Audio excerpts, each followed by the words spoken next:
read.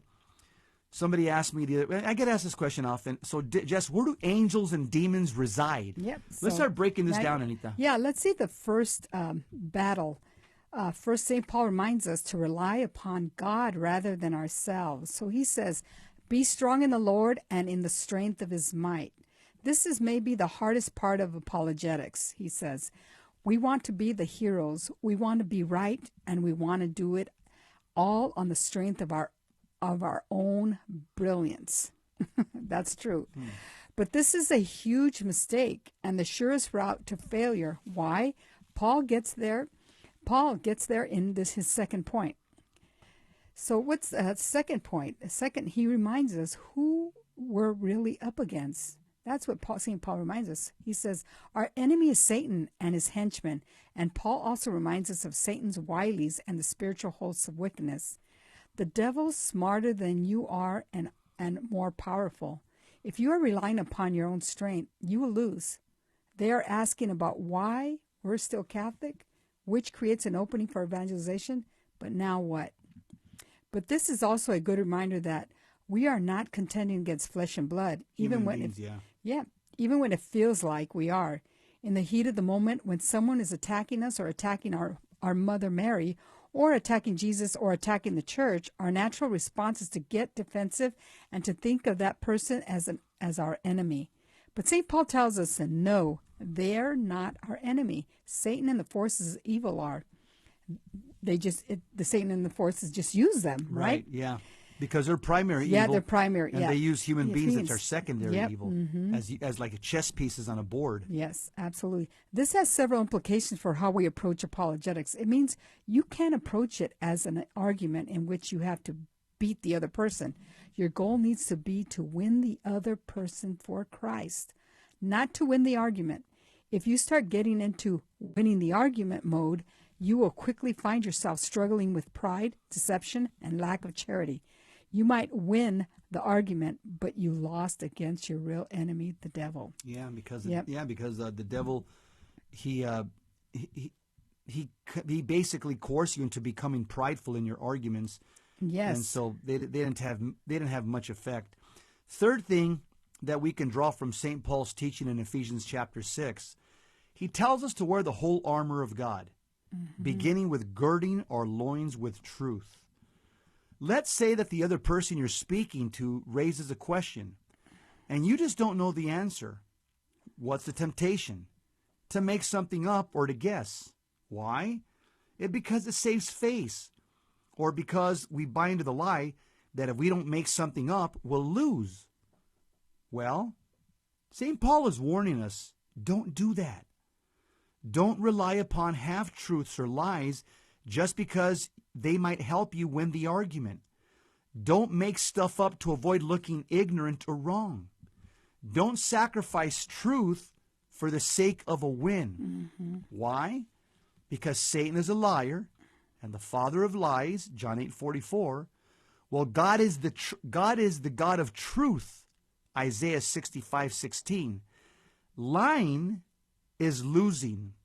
Remember, humility is key in evangelization. Without it, without your efforts, my efforts are in vain, and they have no merit before God if we do so in a prideful manner. They have no merit before God. Yep, that's what we need is humility. Plenty of us need that. Yeah. Yeah, so our next point, the fourth, St. Paul tells us to wear the breastplate of righteousness. In other words, the most effective armor that you have in this fight is holiness. You can know all the proofs of God's existence. You can be able to explain the arguments about Jesus' empty tomb or his establishment of the church. But if you're not living like a saint, it's a waste of breath. On the other hand, Paul also speaks of the weapons of righteousness for the right hand and for the left. In 2 Corinthians 6:7, so in other words, we should be armed with holiness. Even if you're not great at apologetics, even if you can never remember chapter or verse in the heat of the moment, even if you're the worst debater in the world, you can still be an effective evangelist simply by being loving, openly sharing the hope that is in you. The hope that's in us is Jesus Christ and Yes, his resurrection. That's the hope. absolutely. Jesus Yes. 911. You know, Mary, what I was thinking as I was listening to you, St. Paul the Sixth, it used to be blessed, now he's St. Pope Paul the Sixth. He said, modern man listens more willingly to witnesses than to teachers. And if he does listen to teachers, it's because they are witnessing. Witnesses. And so I apply this to your own testimony. Even with your own family, you tell them why Jesus Christ is so special in your life. Right. And if you tell them how it's affected you personally, whether it's your family or friends, and they see that what you're saying is what you're doing, you can't argue somebody's testimony. If they're living this life of a grace in the sense of the sacraments and living a Christ-centered life, and then they tell you that, it's so much more powerful when they see what you're saying and your actions, and they see that. So I always encourage people, whether it's their family members or friends at work or whoever, to get their personal testimony down in the sense of how Christ has changed their lives, because this is critical in sharing the faith. Yes, and Peter goes on to show us what this looks like. You know, all of you have unity of spirit, sympathy, love of the brethren, and a tender heart and a humble mind. Do not return evil for evil or reviling for reviling, but on the contrary bless, for this is what you have been called. For this you have been called, that you may obtain a blessing. We're supposed to bless one another. And there's a beautiful story. The guy called himself the storyteller, and he told this story about, the story was called Do Not Discard Your Father's Heart. And it's about this boy who, I guess the father, I don't know if it was a widower or what, but it's just the father and the boy. They live out on a farm in the middle of nowhere. And the father's always cursing the son, oh, poor me. I'm going to die a miserable old lonely man because you're such a wretched, no good son. And, the son it's really hurting him, and he's getting really tired of it. And as he gets older, and one day he's driving along, and there's this old woman by the road, and he stops and gives her a ride. And so then when they get to where she needs to go, she gets out and she says, "May God bless you." And the boy says, "What? May God bless you? Haven't you ever heard a blessing before?" And he says, "No." And she says, "You are a reflection of the face of God, and the world is brighter for the joy you give me. May God bless you." And the boy's just like, whoa. So he makes a resolve. I'm going to be a person who blesses, not curses. He left, moved away from his father, got married, had children, but always blessing. So every day he would bless his children. He wouldn't curse them. He would bless them. He would give them a blessing. And he made a rule in his house. In our house, there will only be spoken blessings. Blessings, blessings, blessings. We're going to bless each other. We're going to bring the Lord into our home and bless one another. And so one day this old blind beggar comes to the door, and he's knocking on the door, and he's just, I need a place to stay. I'm just begging for something. And I'm on the streets. I have nothing. I have no one, and well, the boy recognizes him. Now, he can't see the man of the house because he's blind.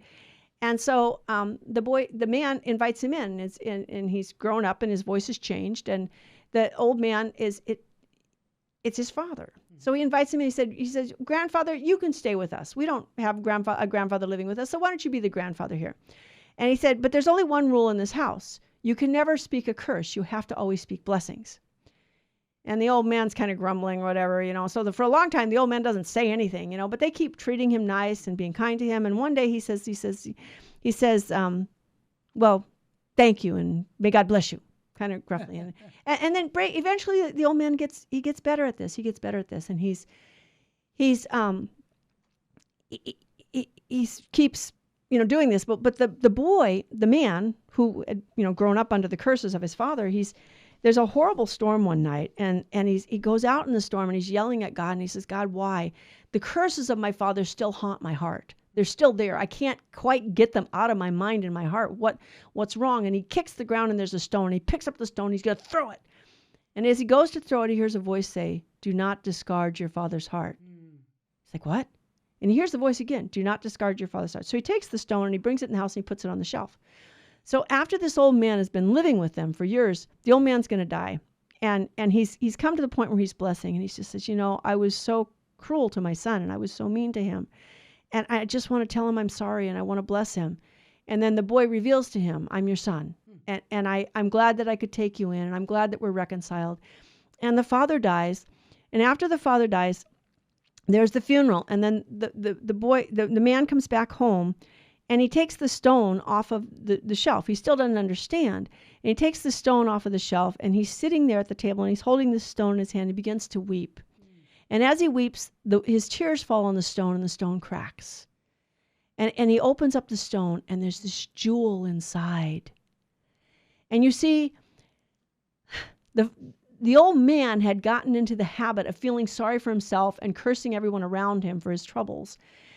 And so the son broke away from that and learned to bless through the kindness. He did an act of kindness for someone else, and then that person did an act of kindness to him, gave him a blessing.